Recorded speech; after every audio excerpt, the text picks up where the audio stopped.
لا یفترقہ، یہ قرآن اور اہل بیت ایک دوسرے سے جدا نہیں ہوں گے، الگ نہیں ہوں گے، حتی یرد علی الحوض، یہاں تک کہ حوض کوثر پر مجھ سے آ کر ملاقات نہ کر لیں۔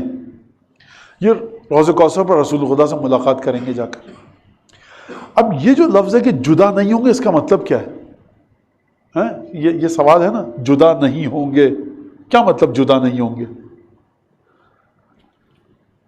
آسان سا لفظ یہ ہے اس کے لیے، بہت آسان سا، کہ جب بھی کوئی ایسی تفسیر انسان کرے قرآن کی جس کو اہل بیت نہ مانے، تو یہ آپ اہل بیت، قرآن اور اہل بیت کے درمیان جدا کر رہے ہیں اس کو۔ آپ کہنا امام صادق نے یہ فرمایا تھا، ٹھیک ہے، لیکن میں یہ سمجھتا ہوں رسول خدا فرمانا ہے کہ یہ جدا نہیں ہوں گے۔ جب بھی کہ تم کو ایسی تفسیر کرے جس کو میرے اہل بیت نہیں مانتے، تو یہ تم قرآن کو اہل بیت سے جدا کر کے اپنی عقل کے مطابق دیکھ رہے ہو۔ کس نے کہا تم سے قرآن کو اس طرح سے دیکھو؟ اگر میرے اہل بیت کی تفسیر تمہاری تفسیر کے مخالف ہے تو تم کہہ رہے ہو کہ یہ ٹھیک ہے لیکن یہ میں سمجھ رہا ہوں، اس کا مطلب کیا ہے؟ علمی لحاظ سے، اکیڈمک لحاظ سے آپ جدا کر رہے ہیں۔ آپ کہیں آپ کی سمجھ چھٹے امام یہ ہے، ٹھیک ہے، بہت اچھی بات ہے، لیکن اور آپ کہہ بھی رہے ہیں غلط، لیکن میرے پاس دلیل ہے اس کی؟ کوئی دلیل نہیں ہے آپ کے پاس اگر ٹکرا رہی ہے امام سے تفسیر۔ دوسرا ایک معنی یہ کیا جا سکتا ہے کہ جو تعویل قرآن ہے کس کے پاس ہے؟ یہ اہل بیت کے پاس ہے۔ یعنی قرآن دو چیزوں پر مشتمل ہے، ایک محکم آیات، ایک متشابہ۔ محکم کون سی ہے؟ بالکل واضح، جس میں کسی کو کوئی شک نہیں ہے۔ من شہد منکم الشہر فلیصم، جو رمضان المبارک کا چاند دیکھ لے، مریض نہیں ہے، سب ٹھیک ہے، وہ روزہ رکھے، اس میں کوئی پریشانی کی بات ہی نہیں ہے، کوئی مسئلہ نہیں ہے۔ چور یا خاتون ہو یا مرد ہو، اگر اس طرح سے ہو تو ان کے ہاتھ کاٹو، اس میں حکم واضح ہے، ٹھیک ہے۔ جو فلاں گناہ کرے سورہ نور کے اندر، خاتون ہو یا مرد ہو، اس کے 100 کوڑے لگاؤ، اس میں کوئی واضح ہے، کوئی مسئلہ نہیں ہے۔ ایک آیت ہے کہ جب پروردگار اور ملائکہ آئیں گے، چل کر آئیں گے، پروردگار بھی آئے گا، ملائکہ بھی آئیں گے، صف کی صورت میں، قطار کی صورت میں۔ اب یہ کیسے ہوگا؟ تو یہ متشابہ ہے۔ خدا خود کہہ رہا ہے قرآن میں کہ میں جسم نہیں رکھتا، مجھے کوئی دیکھ نہیں سکتا، تو پھر یہ کیسے ہے؟ اب یہ اس آیت کی طرح نہیں جو بالکل واضح ہے۔ یہ کون سی آیت ہے؟ متشابہ، جس کو پڑھ کر آپ شبے میں پڑ جائیں، کیا سمجھ میں نہیں ہے اس کا مطلب کیا ہے۔ لیکن اگر یہ کہا جائے اِنَّا أَرْسَلْنَاكَ شَاهِدًا وَمُبَشِّرًا وَمَا أَرْسَلْنَاكَ إِلَّا رَحْمَةً لِّلْعَالَمِينَ، واضح رسول خدا رحمت عالمین ہے، اس میں کوئی پریشانی کی بات نہیں ہے۔ لیکن کچھ آیات ہیں جو آپ شبے میں پڑ جاتے ہیں، اس کا معنی کیسے کروں؟ تو قرآن کے دو حصے ہو گئے۔ قرآن خود کہہ رہا ہے سورہ آل عمران میں، ایک محکم، ایک متشابہ۔ قرآن کے کتنے حصے ہو گئے؟ محکم، متشابہ۔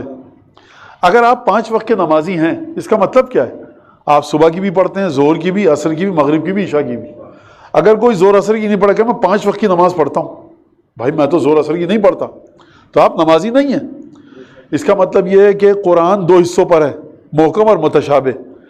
تو محکم کو سمجھ لینے کا مطلب یہ نہیں ہے کہ متشابہ بھی آپ کی سمجھ میں آ گیا۔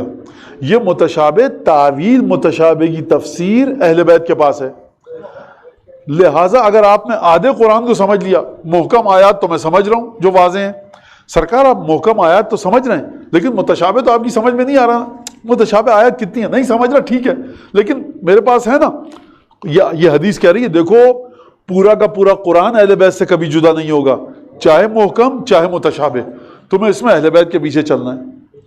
تیسری چیز کیا ہے؟ خود قرآن سے سورہ عنکبوت میں آیات بل ہوا آیات بینات فی صدور الذین اوتوا العلم، قرآن کہاں پر ہے؟ کہاں پر ہے قرآن؟ مولانا اس میں لکھا ہوا ہے، اتنے سارے قرآن رکھے ہیں ماشاءاللہ سے، آپ لوگ سب پڑھتے ہیں گھروں میں، آپ کے کمروں میں قرآن ہے۔ خدا کہہ رہا ہے آیات بینات، یہ جو قرآن ہے یہ روشن نشان آیتیں ہیں اس کی، کہاں پر ہیں؟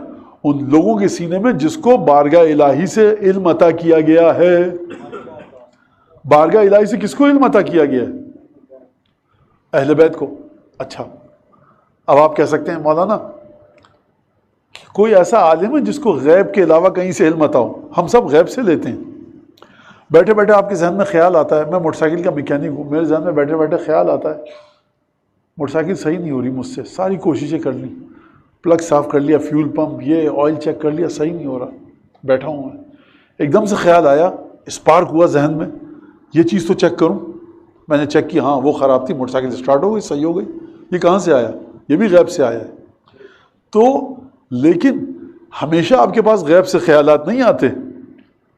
کچھ ہستیاں ایسی ہیں جن کے پاس جو علم بھی ہے ان کے پاس عالم غیب سے خدا نے دیا ہے, اور دیا بھی ہے, ان کے علم کی ذمہ داری بھی لی ہے, اور آپ کو ان کی طرف جانے کو کہا ہے.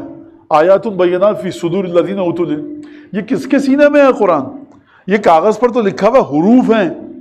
خدا کہہ رہا ہے کہ ہم قرآن کو کسی بھی پہاڑ پر, کسی بھی, لو انزلنا ھذا القرآن علی جبل, پہاڑوں پر نہیں, کسی بھی پہاڑ پر, چھوٹے سے چھوٹا پہاڑ ہو, بڑے سے بڑا پہاڑ ہو. اچھا, ماؤنٹ ایوریسٹ کی مثال کس نے کہا ہے آپ سے کہ دنیا کی مثال دے رہا ہے خدا؟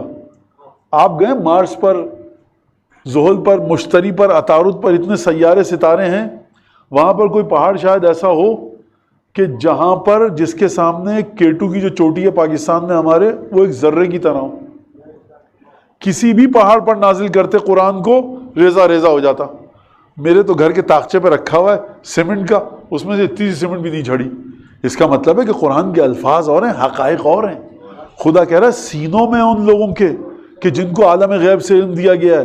وہ کون لوگ ہیں؟ وہ وہی لوگ ہیں جن کا رسول خدا نام لے کر گئے. لہٰذا حقیقت قرآن نہ ان سے الگ ہوگی, نہ یہ حقیقت قرآن سے الگ ہوں گے.